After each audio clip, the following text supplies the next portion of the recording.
Welcome to lily's garden. Radhe Radhe friends एठी देखंतु केते सुंदर कलांचु गछटे। एठी कढ़ भी होईची, देखंतु केते सुंदर कढ़ होईची, छोटिया पटार लागिची। एठी गोटे मेक्सिकन पिंटुनिया गछ हो जाईची, ताकू पड़ी देबा। देखंतु ए गछ मूल को मुंदी बर्तमान खुसई देईची। देखंतु खुसई देकी ताकू ए शीत दिन में कलांचु फूल भल फुटिबो, ताकू किपरि केयर करिया। देखंतु एठी मो गार्डन सॉइल किछि नैची, एठी किछि निम्म पिडिया। देखंतु किछि निम्म पिडिया पकेइली।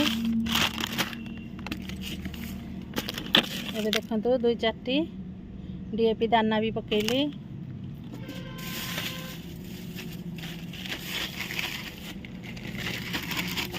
एठी देखंतु सीयूडी नैची, एठी ऑनलाइन ने सीयूडी मगे पारिबे आपण। ए सीयूडी होची भल पिडिया, जहाँकि रासायनिक नुहे। ए सीयूडी दाना मध्य 4-5टी देदेली। ए सब को मैं मिसई देवी। देखंतु किछि बाली मध्य रिभर सैंड देदेली, कारण से गछ को किछि बाली अंश रहिले भल। आमे से सब को तो चारिपटे हे देखंतु एंती देई नबा, ए गछरे देई नबा।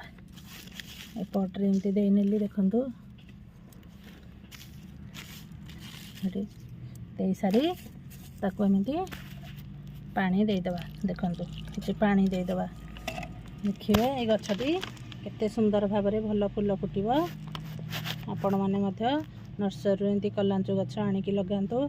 ए कलांचु गछ बहुत रेट पड़ी थाए, 100 पर पड़ी थाए। आपण बहुत दिन फूल उड़ा रहे मध्य सुंदर दिसे। आपण आनी कि कलांचु गछ लगांतु। मो वीडियोटी भल लागिथिले लाइक शेयर सब्सक्राइब करिवे, कमेंट मध्य करिवे। देखंतु केते फूल फुटिची सब। देखंतु रहउची फ्रेंड्स, थैंक यू।